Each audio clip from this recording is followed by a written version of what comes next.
एक गांव में अचानक एक विशाल सिरकटा राय स्टार घुस आया। उसे देखते ही गांव वाले इधर उधर भागने लगे, लेकिन उस सिरकटे ने सभी को मार डाला। लोग जैसे तैसे अपनी जान बचाने की कोशिश कर रहे थे, पर वह सिरकटा राय स्टार रुकने का नाम नहीं ले रहा था। उसी समय दूसरी तरफ सुपर राय अपने घर में टॉयलेट साफ कर रहा था। उसने गुस्से से कहा, क्या यार, ये मम्मी भी ना मुझे कितना काम दे देती है। लेकिन तभी बाहर से किसी के चिल्लाने की आवाज आई। सुपर राय ने अपना सुपर सूट पहना और बाहर निकला। बाहर उसने देखा कि वहाँ हाहाकार मचा हुआ था। लोग डर के मारे भाग रहे थे और उनके पीछे वही विशाल सिरकटा राय स्टार पड़ा था। राय स्टार ने जैसे ही उसे देखा, वह अचानक कहीं गायब हो गया। ये सब देख सुपर राय हैरान रह गया। उसने कहा, मैं तो राय स्टार हूँ, ये सिरकटा राय स्टार कौन आ गया मार्केट में। सुपर राय ने अपने सुपर पावर का इस्तेमाल किया और हवा में उड़ता हुआ एक गांव के ऊपर पहुंच गया। वहाँ उसने देखा कि लोग इधर उधर भाग रहे थे और उनके पीछे बड़े बड़े सिरकटे राय स्टार उन्हें बेरहमी से मार रहे थे। तभी एक सिरकटा राय स्टार उसे भी मारने आया, लेकिन सुपर राय हवा में उड़ गया और गाँव के एक घर की छत पर जाकर खड़ा हो गया। वहाँ से उसने देखा कि सिरकटे राय स्टार लोगों को कुत्तों की मौत मार रहे थे। सुपर राय को समझ नहीं आ रहा था कि क्या करे। तभी उसे एक इंसान याद आया, प्रोफेसर पुष्पा, जो एक वैज्ञानिक थे। सुपर राय बिना वक्त गंवाए हवा में उड़ा और कुछ ही देर में प्रोफेसर पुष्पा की लैब में पहुंच गया। लेकिन वहाँ का हाल और भी बुरा था। सारे लोग मरे पड़े थे, मशीनें टूट चुकी थीं और लैब के कोने में प्रोफेसर पुष्पा घायल पड़े थे। सुपर राय ने उन्हें उठाया और फौरन अस्पताल ले गया। अस्पताल में डॉक्टरों ने प्रोफेसर का इलाज किया और कुछ देर बाद वे होश में आए। सुपर राय ने पूछा, पुष्पा, आपकी लैब में क्या हुआ? सारे लोग कैसे मर गए? प्रोफेसर ने गहरी सांस लेते हुए कहा, राय स्टार, मुझसे बहुत बड़ी गलती हो गई। फिर उन्होंने पूरी कहानी बताई। कुछ दिन पहले की बात है, मैं लैब में अकेला बैठा कुछ काम कर रहा था। तभी मेरा नौकर तुंग तुंग लाल मेरे पास आया और बोला,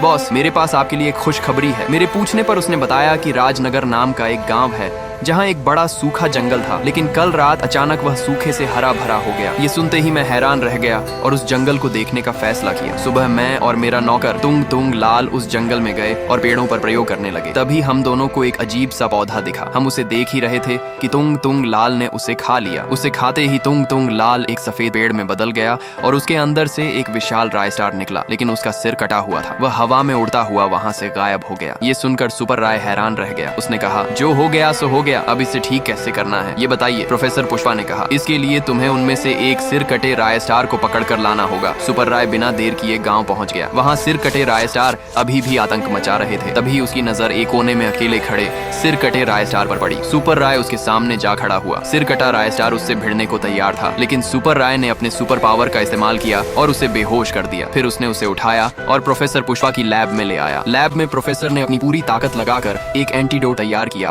और सुपर राय को देते हुए कहा, इसे उन सिर कटे राय स्टार पर फेंक देना। सुपर राय हवा में उड़ा और गांव पहुंच गया। वहां वह सीधे सिर कटे राय स्टार के सामने उतरा। इससे पहले कि वे भाग पाते, सुपर राय ने एंटीडोट उन पर फेंक दिया। बस इतना ही कहूंगा। अगर थोड़ा सा भी अच्छा लगा हो तो एक लाइक और कमेंट जरूर कर देना।